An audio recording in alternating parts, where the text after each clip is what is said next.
Everybody. It's me, Brent Mukai, voice actor, improv trainer, entertainer.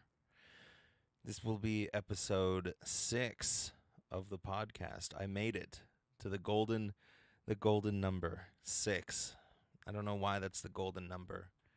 It just seems like a good number. It's round, it's divisible by 2 and 3. But enough fucking math. Let's talk about the date. You might notice my voice sounds a little bit different. I'm using a different mic. I'm also recording this on Thursday, so the night before Friday, because tomorrow. Let's okay. I'll dive into it. I'll dive into the date. Enough of the bullshitting. Tomorrow I'm not gonna have a lot of time, so I want to record this tonight, to release tomorrow. So I'm doing this at night. I'm a little bit sleepy, but and I got to get to bed soon. But I want to make sure that I keep consistent with Friday night episode podcasts. So here it is. So last I left you, I was excited. I was ready, and I was about to go on a date. The first one in like 2 years. Which it was scary. It was scary getting there. Scary. Just all of it. Just all of it. Going to the place, like, and here's the thing. Like, I met her at one of the like shopping center type areas that we have with a movie theater. We went to go catch a movie, Black Klansman. I don't know if I said it. Last week, but yeah, we went to catch that, and went for coffee beforehand. But even before that, I met up with a voice acting friend of mine, guy. I won't, I will say his name. I will say his name, to promote him. I don't know why I was about to not promote a friend of mine, but his name is Chris Vors. He's a phenomenal human being. A phenomenal voice talent. He's young. He's younger than me by maybe like 6-7 years, but he's fucking dynamite. Like, for real. He's just got a phenomenal voice, and it's just the type of talent that, like, at any age you're like, wow, this guy's how old and he's that talented? That's fucking nuts. Like, just a gem. So we met up like a couple hours before and just had a great talk. We were just chilling. But the whole time underlying, I was like trying to hide my nerves, settle my nerves, hide my nervousness. Um, and literally we met in the same shopping area. And so after we were done, we shook hands. I showed up like right on time. She showed up a little bit later. So it was that whole awkward, like, you see a picture of somebody online and you're like, okay, I think I know what this person looks like, but do I really? And so there was definitely me walking in, looking around, trying to figure out if she was there or not. We just met for some coffee, and me not being sure if there was this one girl who kind of looked a little bit like her, but I wasn't sure. So yeah, anyways, I get a text from her. She says she's running a little late. Cool. We meet up. We talk for 2 hours. We meet for 2 hours before the movie starts. Because she explicitly asked me, "Are you a talker?" I said, "Yeah." So we talked, and it was good. Like, it was a good talk. Like, the conversation flowed. It was nice. It was fun. It was upbeat. We learned about each other a little bit. I learned about, her family a little bit. I learned about her situation, her whole thing, and I really enjoyed it. I really enjoyed her. Um, and there was laughter. There was laughter, which was cool. We went to see the movie. For those of you who do not know, Black Klansman is a movie about a black man in the, I think it's the 70s. I want to say it's the 70s, maybe the 60s or 70s, kind of at the height of the tension between the KKK as well as the Black Power movement. And just a just a phenomenal movie, might I say. I've never been a huge fan of Spike Lee, but motherfucker, did he just direct the shit out of that movie. Like he did a phenomenal job. Black Klansman was a masterpiece. Um, just really well done. That being said, it's a movie about a black man who, uh, a black police officer who sort of infiltrates the KKK in Colorado during this time period. I believe it's based off of a true story. And not only was he like a black police officer, he was like the first black police officer of Colorado. I don't know if that's factual or not, or what, I don't know what facts they took out, but yeah, like that sounds like a pretty, like that's the fact. Is why that is what makes that whole story so incredible. So I guess if they made that part up, it's still a good movie. It's just not as an impressive story. If that makes sense. It's like that's the whole point. That's the whole point is like he's the first black police officer and now he's balls deep in trying to infiltrate the KKK and David Duke and all this bullshit. So that being said, despite it being a phenomenal movie, not the best movie to take a date.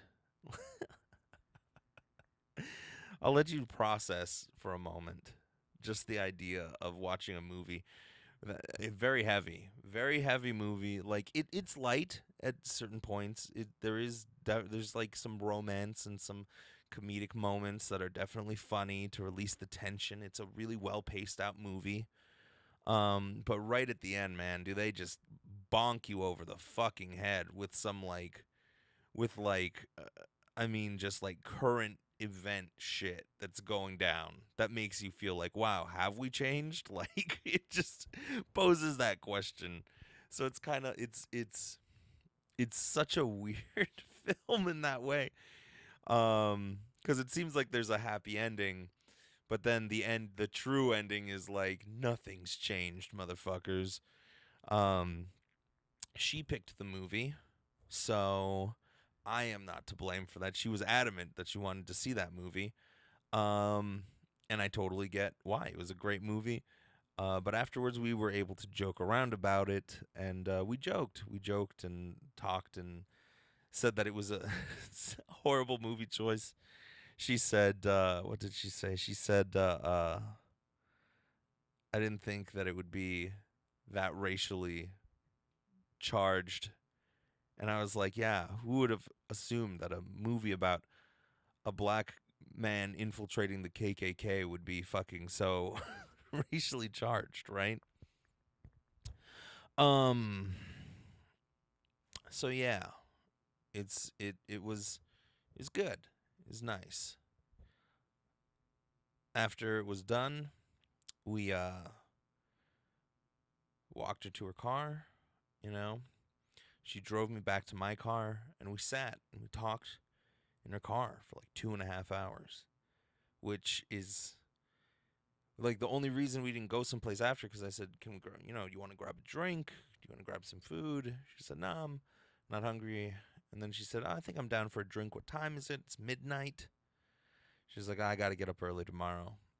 So I was like, "Okay, cool. I'll walk you to your car." Despite her having to get up early, the next day we talked 2.5 fucking hours. It was like 2:30 by the time that I left there. Um, so yeah, it was good.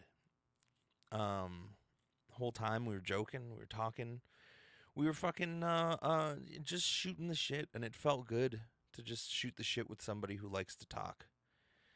There was a real connection. It felt like, and at the end, this is a highly cringe-worthy moment. But if you hate cringe, you're gonna want to close your ears right now.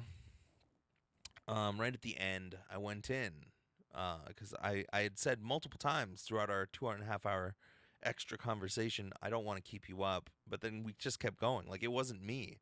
I was trying to stop it, But then she would say something and I would say something and we'd be back in conversation. It was like, I don't know. It felt like one of those moments like when you're in high school and you're just loitering and you have no place else to go and you have no fucking money. So you just go to a Walmart and just hang out and talk. And you keep saying, "Oh, I gotta go," but then you don't, and you just fucking, it felt like that. It was a throwback to that. I don't know if you've ever had that experience. I don't know if there was a Walmart near you. It doesn't have to be there. Maybe down by, I don't know, the lake, down by the Skipping Stones Lake. Maybe for you it was Makeout Point. I don't. Who knows? Who the fuck knows where that was for you? But I think we've all had that moment where we, in high school where you don't have a lot of time, but you have a lot of time to talk and you're figuring yourself out, that type of shit. You know what I'm talking about. If I'm bringing a smile to your face and you're thinking about that, then I'm happy. If you don't know what I'm talking about, you missed out. Go right now, find some high school friends, go out to Makeout Point and just talk. Don't even make out. If you do that and get arrested, please don't tell them that it was my idea.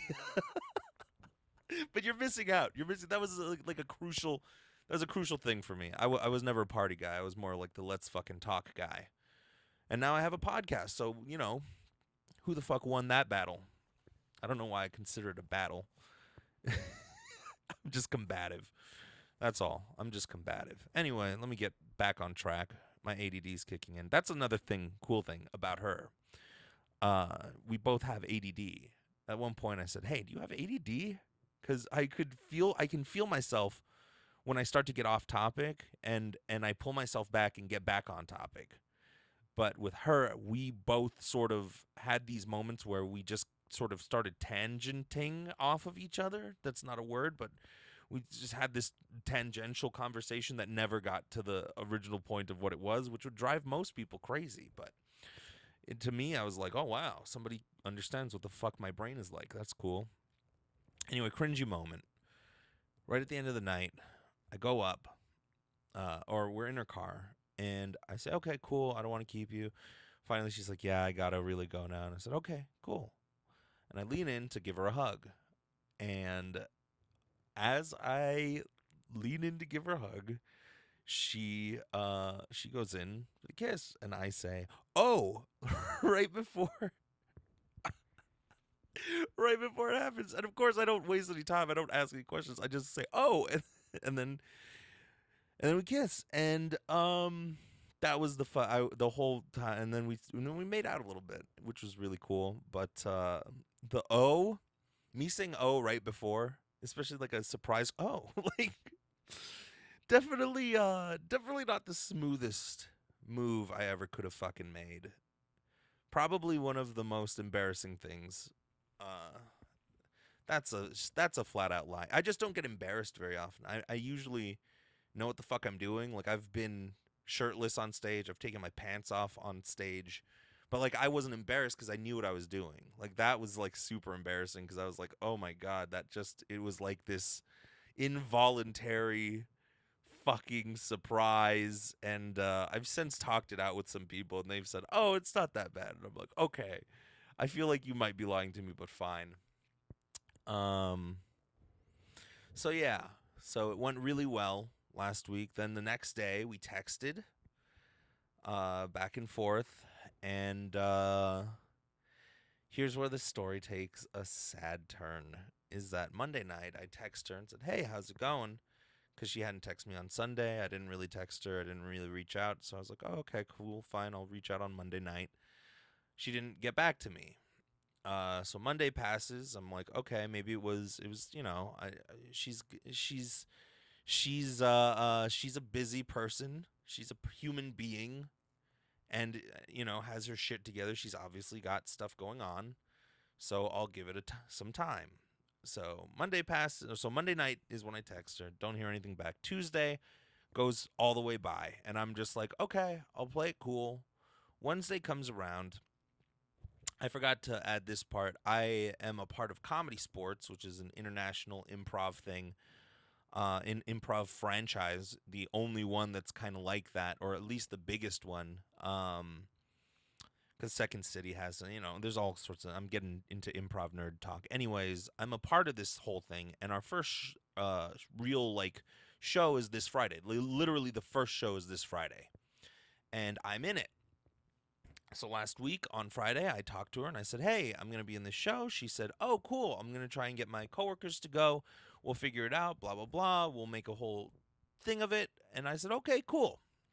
So, Wednesday, yesterday night, we have our practice before the show on Friday. And now, like, it's Wednesday night, so I need to tell them if I'm bringing any comped guests. And so I text her and I say, "Hey, I'm on my way to my improv practice for that thing I was telling you about. Um, can I put you, or were you, if you were still interested, whatever wording I used, I'm going to say it a lot creepier than it actually was, but it was, along the lines of like, hey, I'm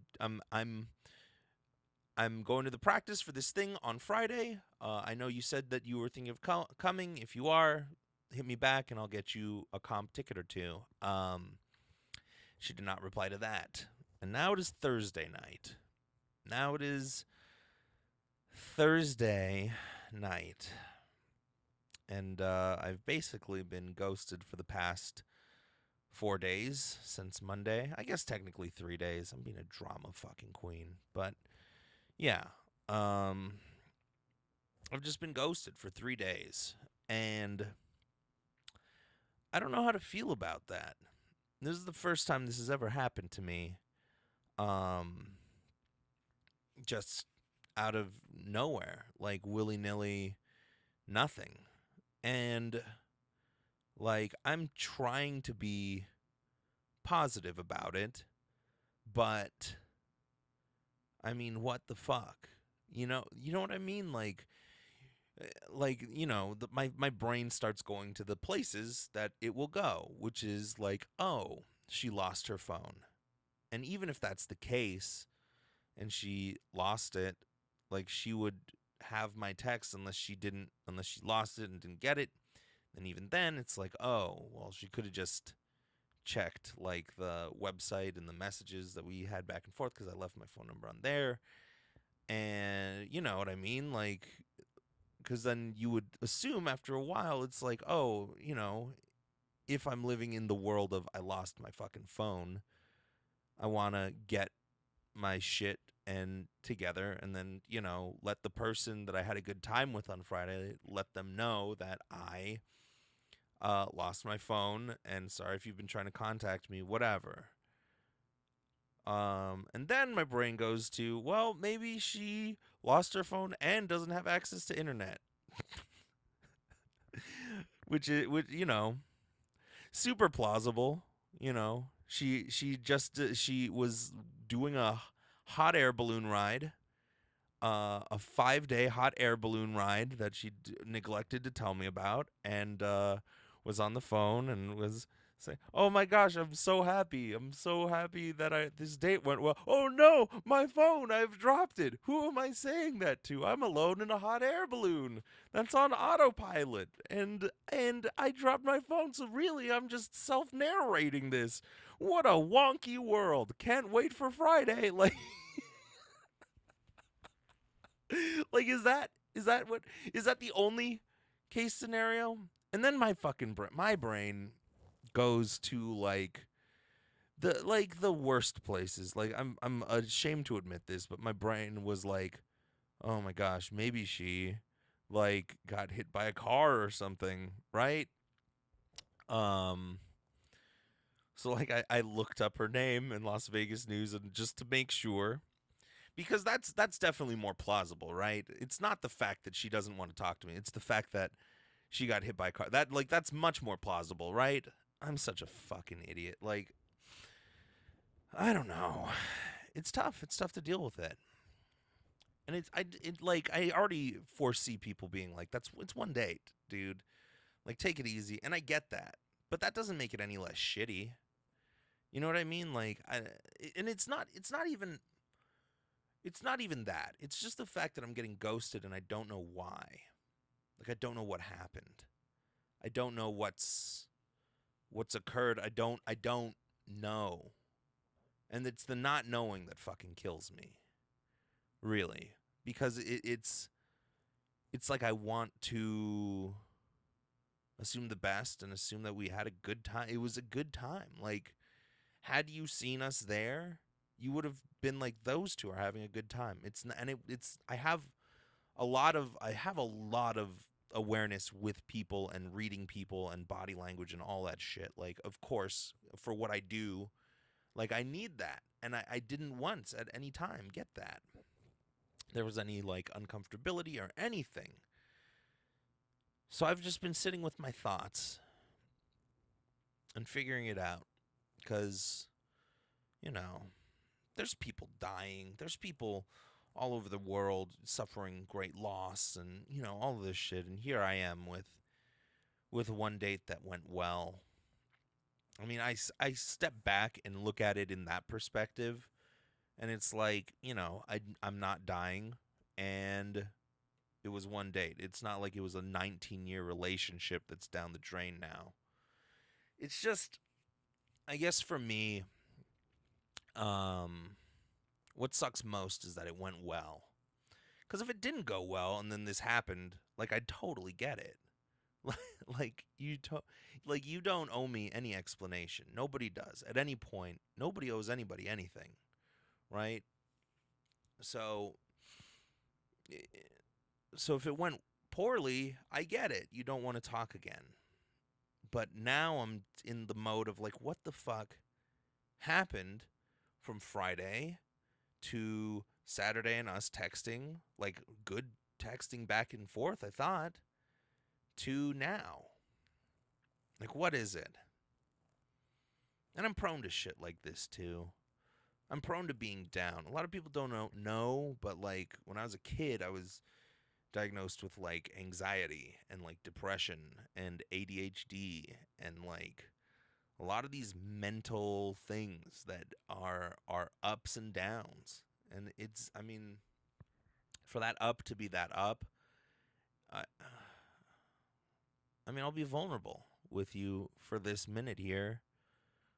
Like, after Friday night, I felt really good. I felt really, really fucking good. Like, I don't know. It felt like potential. It felt like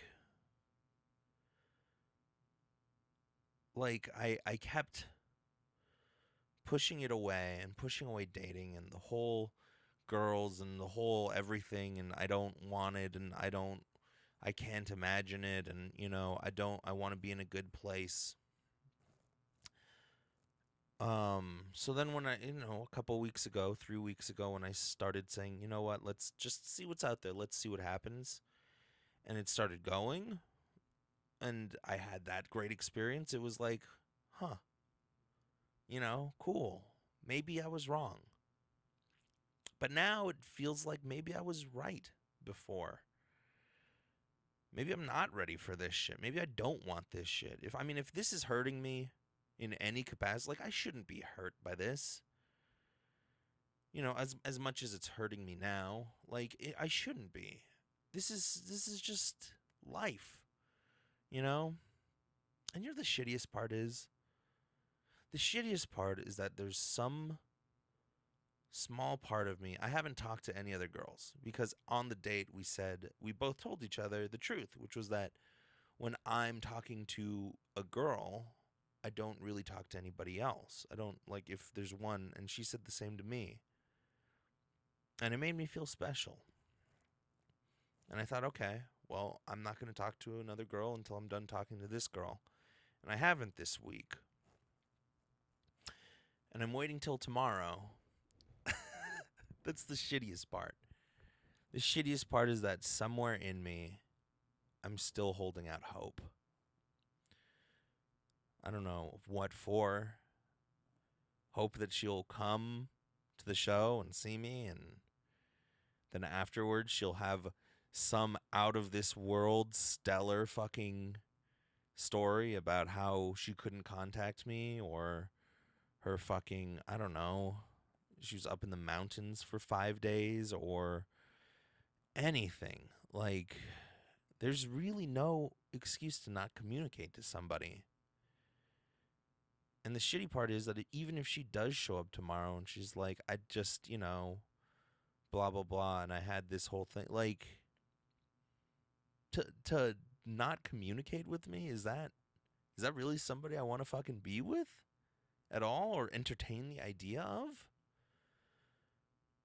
But still, I mean, the answer to that is no. The answer to that is no. If she shows up tomorrow night and has no reason, for not contacting me other than maybe a weird. See, I keep thinking of these fucking ideas. I keep thinking of these fucking thoughts, and that none of them can be true. So, I mean, we'll see. We'll see tomorrow night. I wish I didn't have that hope. I wish I was just already like, fuck it, move on, But it's not. I have that, and I hate that. I think it's what I think hope and the possibility of something is what's propelled me as far as I have come. And despite the constant disappointment that my job entails, I still manage to hold out hope. And it hurts. It would be better if I was just right now just fucking somebody right now. Like, that would be better, right? It would be better, because in this instance, hope is a hindrance. I'm sure there's a lot of you out there who are like, what the fuck are you doing, dude? Like, just get over it, be stupid. Like, it's a stupid thing, whatever. And I get that. I totally get it. But the fact that I know it and I understand it doesn't make it any easier to deal with, right? I had an interesting talk with one of the people at CrossFit, one of the trainers, and she said, just because I know how to do this and I look like this and I'm doing it, it doesn't make it any fucking easier. Does not make it any easier. When I have to go eat my, pre-planned meals of whatever, it doesn't make it any easier to eat it. It's just as much a struggle for me. You know what I mean? Like, that's somebody who understands how to look good, how to maintain a healthy lifestyle, how to do all that stuff, right? I understand a lot about mental health and my own, at the very least, how my own mental health kind of gets affected, right? And the work I have to do to maintain my own mental health. Like, I understand that through years, and I'm constantly learning. And even though I know the work, it doesn't make it fucking easier. Even though I understand that this could just be that some people are just going to do what some people do, and the fact that, it probably has nothing to do with me and something to do with her. Like, knowing that and understanding that is different from not having the thought that it's my fault in some way, shape, or form in the first place. So yeah, I'm at this kind of weird place. Also, I mean, shit, how long have I been going? Jesus Christ, it's been 30 minutes. Probably not going to go much longer. I'll talk about this. I won't go into particulars, but I've been building my business, my voice acting and improv training and all this shit that I'm doing, right? I've been building this business and getting it off the ground. And a few days ago, some old past shit caught up with me, which was credit card debt that I owed that I had forgotten about. And I mean, forgotten about is nice. What I really did was I neglected it for a long time and said, I'll get it settled someday. And I didn't know that fucking if you do that and it goes to a certain type of collections people, that they can just take money straight out your fucking bank. So I had a shit ton of, well, not a shit ton, but I had money saved, and they took like most of it. Yeah, and that money was saved for like tax season and all that stuff because now I'm my own business person. I need to save all that stuff, and now it's pretty much all gone.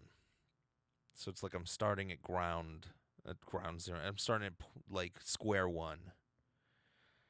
Um, and I don't know. Weirdly, I'm not afraid.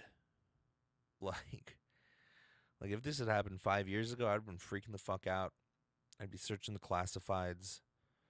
The classifieds? Did I just fucking say that out loud? The classifieds. Hey, Jimmy, give me a newspaper. All right, mister, that'll be a nickel. Extra, extra. Read all about it. Jobs on the rise. Not in this fucking economy. Anyways, I would have been looking for a job, but I'm not. And I'm not worried. Like, when it happened, I was, of course, freaking the fuck out. But this weird calmness kind of just cascaded over me. And I realized that I've been okay. And I have wonderful people in my life. And that so far I've managed to do what I need to do to stay, to follow my dreams, and to fucking keep going. And that even with this hiccup, which is 100% my fucking fault, like it's past Brent, catching up with new and improved Brent, but it's like there's still shit from my past I have to deal with. And I'm ready to tackle it and do it and do whatever needs to be done. So, yeah. It's been a rough week, I guess, is what I'm trying to say. It's been rough. Some weeks you just get kicked in the balls.